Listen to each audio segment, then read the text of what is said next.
Hey there, tech fans. Rick here again with another quick review. And today, I have the Orei UHDS-102A 1 input, 2 output HDMI splitter.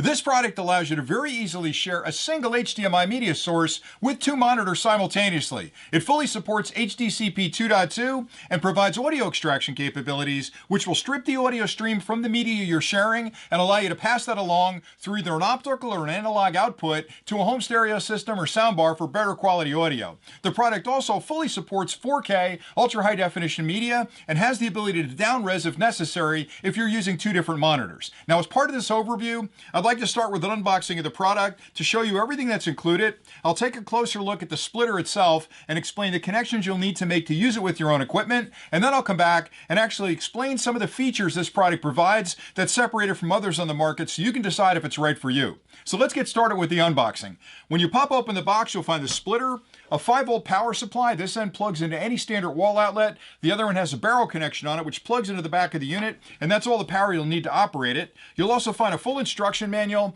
that has connection diagrams, specifications, and all the information you'll need to understand to use this with your own equipment. Now, next I'll take a closer look at the splitter, and then I'll come back and point out some of the features.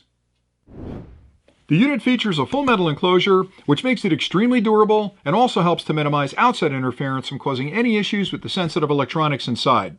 On either side of the cabinet, you'll notice ventilation slots that are there to keep the electronics inside at a very comfortable temperature during operation. On the front of the unit, starting on the left-hand side, you'll find a power indicator. The minute you add power to the unit, it starts an internal power on self-test where it's checking the electronics, make sure everything's working okay. It's also checking the resolution of your input media device and the output resolution of your monitors to make whatever adjustments are needed to give you the best possible picture on both of those monitors. To the right of that is an input indicator. When you connect this up to a media device and it passes that power on self-test, it'll light that, letting you know it sees a valid input device. To the right of that are 2 output indicators, 1 and 2. When you connect monitors up to this, it'll check that connection and light these to let you know it has a valid connection. Under normal operation, all 4 of these should be lit up. To the right of that is a service port. It's a micro USB connection, and that's used for pushing firmware to the device later on if updates are made where it improves features or functions. You can connect this to your computer with a short cable, push the firmware to the unit, and complete that upgrade. To the right of that is the EDIT adjustment. The unit has the ability to adjust the output resolution versus the input resolution using that switch. Normally you leave that in the auto position. It'll decide what the best resolution is for those 2 output monitors based on the input. You can also force it to copy the input and push that to both monitors. Normally that's in the auto position. To the right of that is the down-res switch. You can actually force this unit to stay at 4K or individually force the output to down resolution to 1080p, depending on how those switches are set, and those are explained much better in the manual. On the rear of the unit are your HDMI connections. This is your input connection that goes to the media device that you want to share between the monitors. These 2 are full-size HDMI output ports that you'll connect your 2 monitors up to, monitor 1, monitor 2.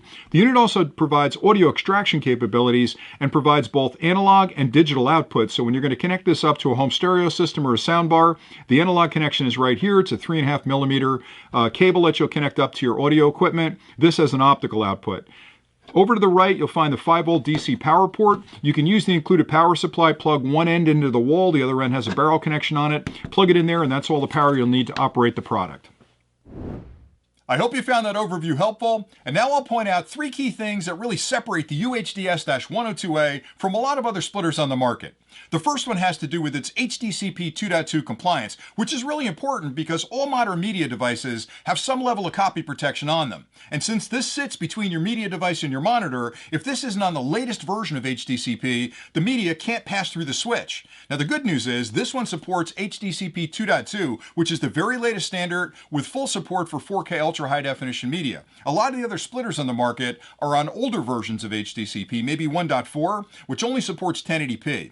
The second thing that separates this is the fact that it'll downscale as necessary for monitors, because a lot of times you're connecting 2 different monitors up to the output of this, and they may have different resolutions they can display. The product is smart enough to pick the resolution that will give you the very best picture on both of those monitors. And the third thing, which I think is really amazing, is the fact that it does audio extraction, meaning if you're passing media through here, it'll actually extract the audio from that media stream and output it through both analog and digital, so you can pass that along to a soundbar or home stereo system for for better quality audio. All of those things happen automatically with the product. Everything you need to get started is included with the kit, and with a few simple connections, you can be up and running in no time. So I hope you found this overview helpful, and until next time, thanks for watching.